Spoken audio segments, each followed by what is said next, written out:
51번 표는 기업 갑과 을의 초기 보수 행렬이다. 제도 변화 후 오염을 배출하는 을은 배출 1톤에서 2톤으로 증가하는데 갑에게 보상금 5를 지불하게 되어 보수 행렬이 변화했다. 보수 행렬 변화 전후에 관한 설명으로 옳은 것은 단 일회성 게임이며 보수 행렬의 괄호한 왼쪽은 갑, 오른쪽은 을의 것이다. 이 문제는 게임이론 문제입니다. 보기에서 내쉬 균형이라던가 우월 전략이라는 이야기가 나오니까 기본적인 내용을 먼저 살펴보면요. 내쉬 전략이라고 하는 것은 상대방의 주어진 전략에 대한 최적 전략을 의미하고 이러한 내쉬 전략의 짝을 내쉬 균형이라고 합니다. 그리고 강우월 전략이 있는데 이것은 상대방의 모든 전략에 대해서 자신이 선택할 수 있는 다른 전략에 비해 항상 가장 높은 보수를 가져다 놓는 전략이 되겠습니다. 강우월 전략의 짝을 우리는 우월 전략 균형이라고 합니다. 그리고 이 위에 새로운 보수 행렬이 그려져 있는데 이것은 문제에서 주어진 조건인 오염 배출을 하는 을이 배출량을 1톤에서 2톤으로 증가할 때 갑에게 보상금 5를 지불하게 되는 경우에 보수 행렬을 그렸습니다. 그래서 1톤에서 2톤으로 늘릴 때 을의 보수에서 5를 빼서 갑의 보수에 더해주면 되니까 지금 2톤 배출할 경우에 갑의 보수에서 5를 더해주고 을의 보수에서 5를 뺀 이 빨간색 값들이 바로 새로운 보수 행렬의 값이 되겠습니다. 그럼 먼저 보기를 하나씩 보면 1번에서 2번은 초기 상태를 묻고 있고요. 3, 4, 5는 제도 변화 후에 상황을 묻고 있습니다. 먼저 초기 상태의 균형을 한번 찾아보겠습니다. 우리는 먼저 이 우월 전략을 한번 찾아봐야겠습니다. 갑의 우월 전략을 먼저 찾아보면 을이 1톤 배출이나 2톤 배출 중에 어떠한 전략을 택해도 갑의 보수를 더 크게 해주는 전략이 있는지를 찾아보면 되는데 지금 조업 중단을 선택하는 경우보다 조업 가동을 선택했을 때 갑에게 돌아오는 보수가 을이 어떤 전략을 택하든 간에 항상 크다는 것을 알 수가 있습니다.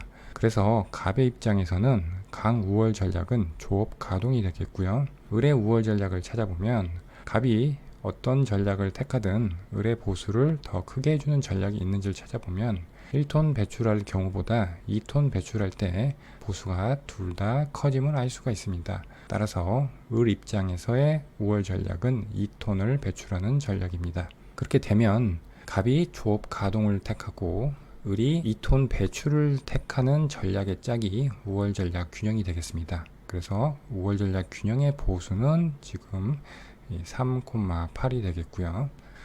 그 다음은 내쉬 균형을 한번 찾아보겠습니다.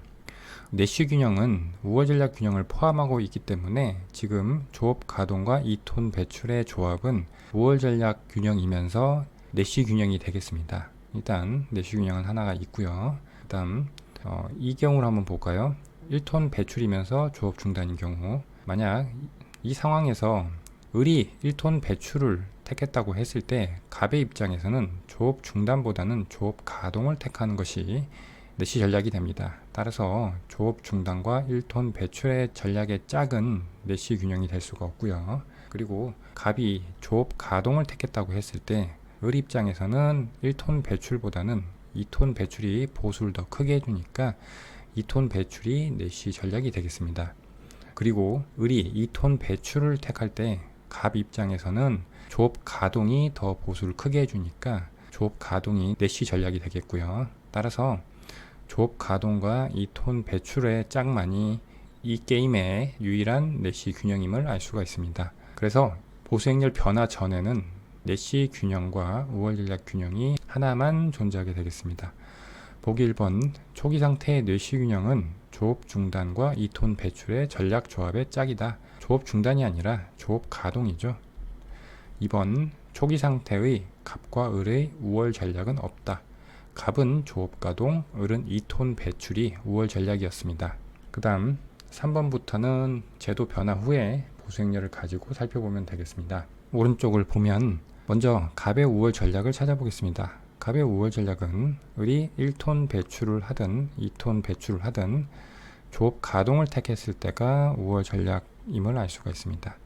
그리고 을은 갑이 조업 중단을 택하든 조업 가동을 택하든 2톤 배출하는 것보다 1톤 배출하는 것이 4로 더 크기 때문에 1톤 배출이 5월 전략임을 알 수가 있습니다. 따라서 조업 가동과 1톤 배출의 조합의 짝이 5월 전략 균형이 되겠고요.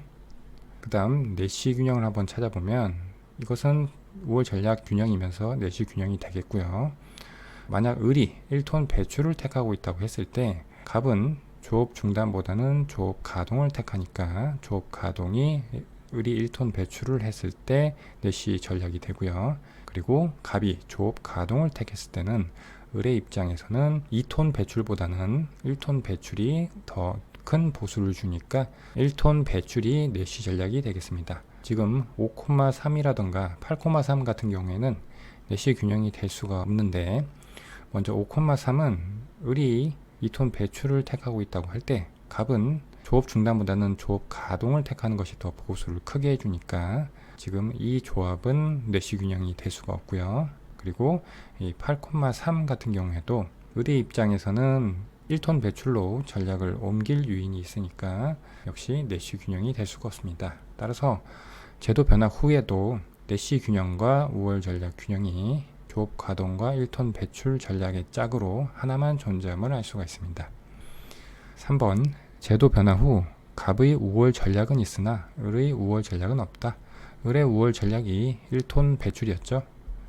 4번 제도 변화 후 갑과 을의 전체 보수는 감소했다. 균형의 보수끼리 비교를 해봐야겠죠. 보수행렬 변화 전에는 갑과 을의 보수의 합은 11이었는데 제도 변화 후에는 14가 되죠. 전체 보수는 증가했습니다. 5번 제도 변화 후 오염물질의 총 배출량은 감소했다. 오염물질이 2톤의 배출량에서 1톤의 배출량으로 감소했죠. 그래서 5번이 맞는 보기고요. 51번의 답은 5번이 되겠습니다. 52번 굴절 수요 곡선 모형에서 가격 안전성에 관한 설명으로 옳은 것은? 이 문제는 과점시장 모형 중에 하나를 물어보는 문제입니다. 과점시장은 시장에 공급자가 둘 이상 하지만 무수히 많지는 않은 그러한 공급자가 존재하는 시장을 의미합니다. 과점시장 모형에서는 과점시장에서 서로 경쟁하는 기업들 간의 상호협조, 즉 담합이 얼마나 이루어지느냐에 따라서 다음 세 가지 유형으로 구분할 수가 있습니다. 첫 번째 유형은 과점시장 안에서 경쟁하는 기업들 간의 상호협조가 이루어지는 것이 아니라 서로 독자적으로 행동하는 모형이 되겠습니다. 이것은 추측된 변화에 입각한 모형이라고 하고요. 두 번째는 과점시장에서 경쟁 기업들이 공동으로 이윤을 극대화하려고 노력은 하지만 완전한 담합에까지는 이르지 못하는 불완전한 담합의 상태를 분석하는 모형을 의미합니다. 이것은 가격선도 모형이 대표적인 것이 되겠습니다. 마지막으로 카르텔 모형이 있는데 이것은 과점시장의 경쟁 기업들이 하나의 독점 시장처럼 완전히 담합을 해서 행동하는 모형을 분석하는 것이 되겠습니다. 문제에서 굴절 수요 곡선 모형은 이 A 추측된 변화에 입각한 모형의 한 종류가 되겠습니다. 세부적으로 한번 살펴보도록 하겠습니다. 자, 추측된 변화에 입각한 모형이 되겠습니다. 이 모형은 경쟁 기업들이 상대방의 반응에 대해서 추측한 결과에 기초해서 독자적인 행동을 취하는 것으로 본다는 특징을 갖고 있는 모형이 되겠습니다. 크게 두 가지로 나눌 수가 있겠습니다. 첫 번째는 산출량의 추측된 변화입니다. 이것이 의미하는 것은 과점시장에 존재하는 어떤 I번째 기업이 산출량을 변화시킬 때 경쟁 상대인 J번째 기업이 산출량을 얼마만큼 변화시킬 것인가에 대한 추측을 의미합니다. 이것의 대표적인 모형은 꾸르노 모형과 큐타켈버그 모형이 있겠습니다. 이 꾸르노 모형에서는 모든 기업이 추종자로서 행동하는 모형을 의미합니다. 즉, 상대 기업은 현재의 산출량을 그대로 유지할 것이다 라고 추측하는 모형이 되겠습니다. 다른 말로 하면 각 기업이 상대 기업이 산출량을 변화시키지 않을 것이라는 추측하에서 자신의 행동을 선택한다고 가정한다는 뜻이 되겠습니다. 이 경우에는 산출량의 추측된 변화는 제로가 되겠습니다. 그 다음 슈타켈버그 모형은 과점시장에 존재하는 기업들 중에 최소한 하나의 기업이 선도자로 행동하는 기업일 때의 모형이 되겠습니다. 여기서는 추종자뿐만 아니라 선도자가 존재하게 되는데 물론 모든 기업들이 선도자로 행동하려고 하는 경우도 있겠습니다.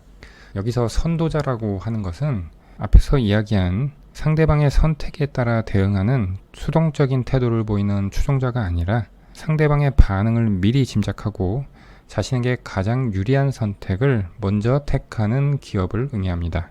그 다음 가격의 추측된 변화입니다. 이것은 산출량의 추측된 변화의 정의에서 산출량을 가격으로만 바꿔서 생각하면 되겠습니다. 즉 I번째 기업이 가격을 변화시킬 때 경쟁 상대인 J번째 기업이 가격을 얼마만큼 변화시킬 것인가에 대한 추측을 가격의 추측된 변화라고 하고요. 여기에 속하는 대표적인 모형이 하나가 베르트랑 모형이고 그 다음이 이 문제에서 묻고 있는 굴절 수요 곡선 모형이 되겠습니다. 베르트랑 모형은 모든 기업이 상대 기업은 현재의 가격을 그대로 유지할 것이라고 추측하는 것으로 앞에서 산출량의 추측된 변화에서 꾸르노 모형에서 모든 기업이 산출량 기준에서 추정자가 된다는 가정이 되어 있었는데 이것의 가격 버전이 바로 베르트랑 모형이 되겠습니다. 다음 굴절 수요 곡선 모형인데 이것은 폴 스위지라는 경제학자가 고안한 모형으로 여기서는 특이한 점이 가격의 추측된 변화가 비대칭성을 가진다는 점이 가장 특징적인 점이 되겠습니다. 이것은 어떤 기업이 가격을 올리거나 내릴 것을 고려할 때 경쟁 기업들의 반응에 대한 예상이 비대칭적이라는 것을 의미합니다. 구체적으로 이야기하면 어떤 기업이 가격 인상을 시도할 때 상대 기업이 가격을 어떻게 변화시킬 것이냐라고 추측하는 것이 가격의 추측된 변화였는데 가격 인상을 시도할 때는 가격의 추측된 변화가 제로, 즉 이 기업이 가격을 올리면 다른 기업은 가격을 올리지 않을 것이라고 예측한다는 것이고 가격 인하를 시도할 때는 가격의 추측된 변화가 1인데 이 경우는 어떤 기업이 가격을 내린다고 할 때 경쟁 기업들도 덩달아 동일한 만큼 가격을 내릴 것이라고 예측을 한다는 의미가 되겠습니다. 이렇게 될 경우에 기업이 인식하는 수요 곡선에는 굴절이 발생하게 됩니다. 수요 곡선의 굴절이 발생함에 따라서 과점 시장에서 담합이나 협조가 이루어지지 않는 독자적 행동을 하는 상황인데도 가격의 안정성이 나타나는 결과가 나올 수 있습니다. 굴절 수요 곡선의 모형을 그래프와 함께 좀 더 세밀하게 살펴보도록 하겠습니다. 굴절 수요 곡선 모형의 특징은 가격의 추측된 변화가 비대칭성을 가진다는 것이었습니다. 즉 어떤 기업이 가격을 올릴 때는 경쟁 기업들이 현재 가격을 그대로 유지해서 고객을 끌어가려고 예상을 한다는 것이고 그래서 가격 인상을 시도할 때 가격의 추측된 변화는 제로가 되는 것이고요. 반면에 어떤 기업이 가격을 내릴 경우에는 경쟁 기업들은 고객을 그 가격을 내린 기업에게 뺏기지 않기 위해서 덩달아서 가격을 내리는 반응을 보일 것이라고 가격을 내리는 기업이 예측하게 된다는 것입니다. 따라서 가격 인하를 시도할 때는 가격의 추측된 변화는 1이 되겠습니다. 아래 그래프 중에 이 가운데 그래프를 보겠습니다. 현재 가점시장의 어떤 한 기업의 그래프가 되겠습니다. 이 기업은 현재 A점에서 QA만큼을 생산하면서 PA의 가격을 받고 있습니다. 지금 수요 곡선을 보면 A점을 중심으로 해서 꺾인 선으로 굴절이 발생하고 있음을 알 수가 있는데 이것은 만약 이 기업이 가격을 PA 이상으로 올릴 때는 경쟁 기업이 현재 가격을 그대로 유지할 것이기 때문에 이 기업만 많은 고객을 잃게 됩니다. 따라서 수요 곡선이 이 PA의 위쪽에서는 완만한 기울기를 갖게 됩니다. 수요를 많이 뺏기니까 수요 곡선이 완만하게 되는 것이고요. 그리고 이 기업이 가격을 PA 이하로 내릴 때는 경쟁 기업도 따라서 가격을 내리니까 가격을 내려도 수요량의 증가는 그리 크지 않을 것입니다. 그래서 수요 곡선이 PA 아래쪽으로는 가파른 기울기를 갖게 됩니다. 이처럼 가격의 추측된 변화가 비대칭성을 가지기 때문에 이 기업은 현재 산출량과 가격을 나타내는 균형 A점에서 굴절이 있는 수요 곡선에 직면해 있다고 인식하게 됩니다. 그 다음 과점시장도 기업이 이윤 극대화를 추구하게 되는데 한계 수입 MR과 한계 비용 MC가 일치한 수준에서 산출량을 정하게 됩니다. 그러면 우리는 한계 수입 곡선과 한계 비용 곡선을 도출해야 되는데 수요 곡선에서 한계 수입 곡선을 먼저 도출해 보겠습니다. 이렇게 굴절된 수요 곡선에서 한계 수입 곡선을 도출을 하면 이 꺾이는 QA라는 산출량 수준에서 한계 수입 곡선이 이렇게 끊어진 불연속적인 모습을 갖게 됩니다. 이것은 왼쪽에서 도출하는 모습을 보면 알 수가 있는데요. 우리가 PA보다 가격이 높을 때는 완만한 수요 곡선에 직면하게 되고요. PA보다 낮을 때는 가파른 수요 곡선에 직면하게 됩니다. 완만한 수요 곡선을 D1, 가파른 수요 곡선을 D2라고 할 때 한계 수익 곡선을 각각 그리면 MR1이 D1에 대한 한계 수익 곡선이 되고요. MR2는 D2에 대한 한계 수익 곡선이 돼서 PA라는 가격에서 QA라는 산출량 수준을 기준으로 해서 그 왼쪽에서는 D1에서 도출된 MR1이 그리고 그 오른쪽에서는 D2에서 도출된 MR2의 곡선으로 한계 수익 곡선이 그려짐을 알 수가 있습니다. 이것을 옮긴 것이 바로 이쪽의 그림이 되겠고요. 여기에 이제 한계 비용을 도입을 하겠습니다.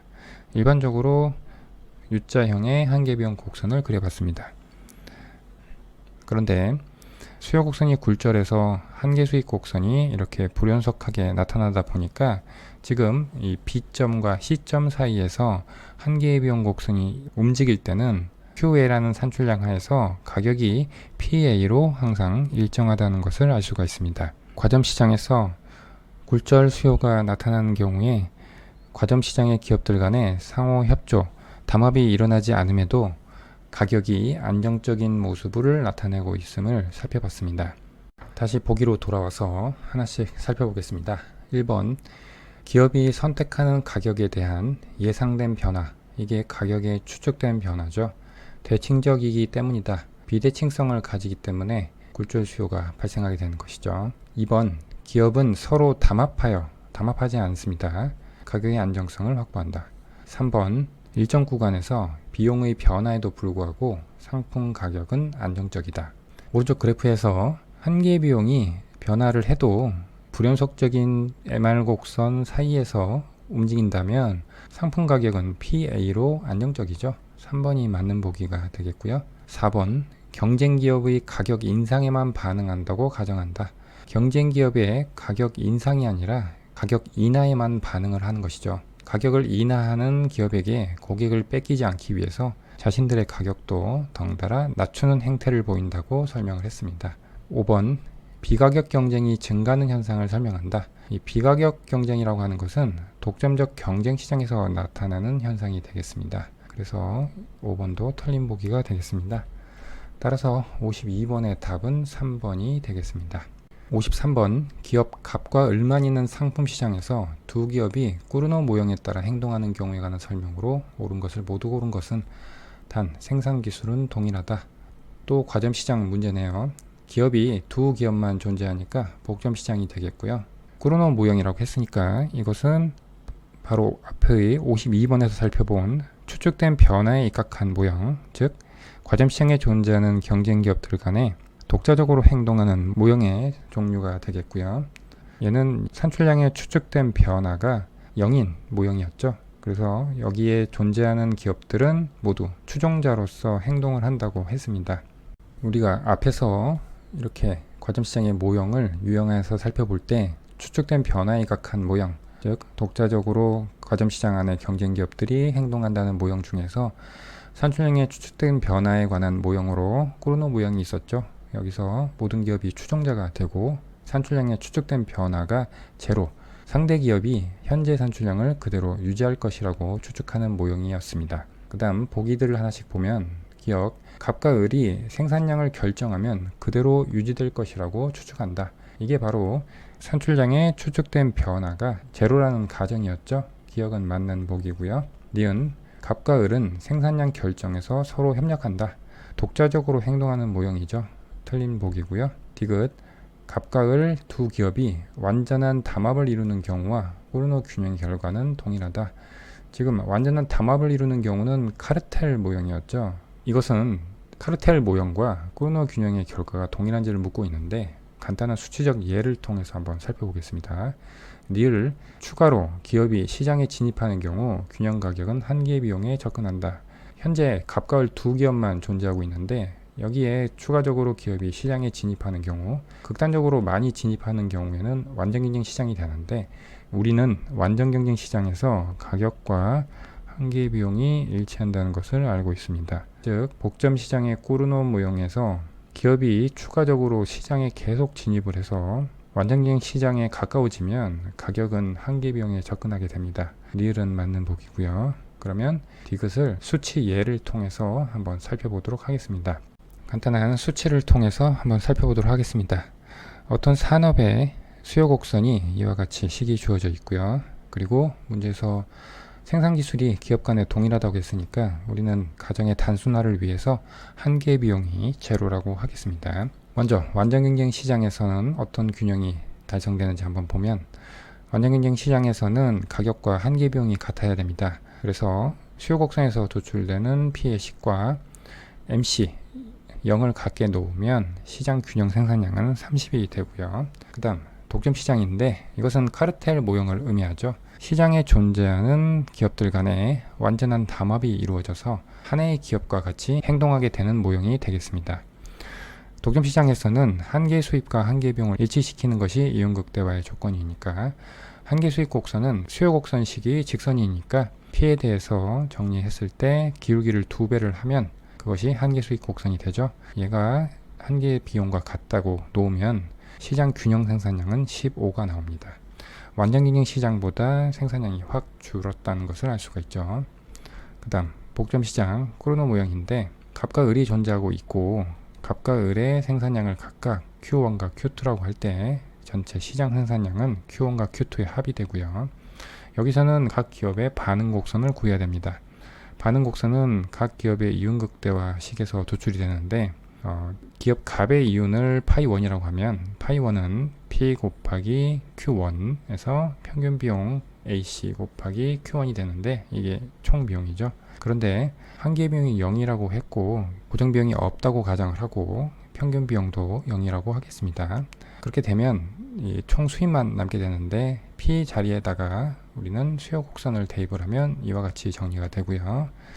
여기서 시장 전체 생산량 Q 대신에 Q1 더하기 Q2를 대입을 해서 전개를 하면 이렇게 되고요. 그래서 이 식을 기업 갑의 산출량인 Q1에 대해서 편미분을 하면 기업 갑의 반응 곡선이 나오게 되겠습니다. 그래서 Q1에 대해서 편미분을 해서 정리를 하면 되는데 이 문제에서 기업 갑과 을은 생산 기술이 동일하기 때문에 대칭적입니다. 따라서 균형에서는 Q1과 Q2가 같게 됩니다. 그 조건을 이용을 하면 얘는 결국 6Q1이 60이 되고 Q1과 Q2 모두 10이 돼서 시장 전체의 균형 생산량은 20이 됩니다. 그래서 전체적으로 각 시장의 특성별로 균형 생산량을 살펴보면 시장에 무수히 많은 기업이 존재할 때는 생산량이 가장 많고요. 그리고 시장에 기업이 하나만 존재한다고 할 때는 생산량이 가장 작고, 그리고 시장에 기업이 2개가 존재할 때는 독점 시장과 완전경쟁 시장에서의 결과에 사이값이 나오게 되겠습니다.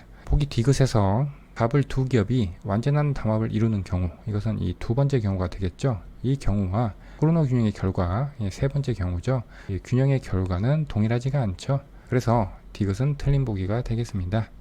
옳은 것을 모두 고르라고 했으니까 기업과 리을인 답은 2번이 되겠습니다.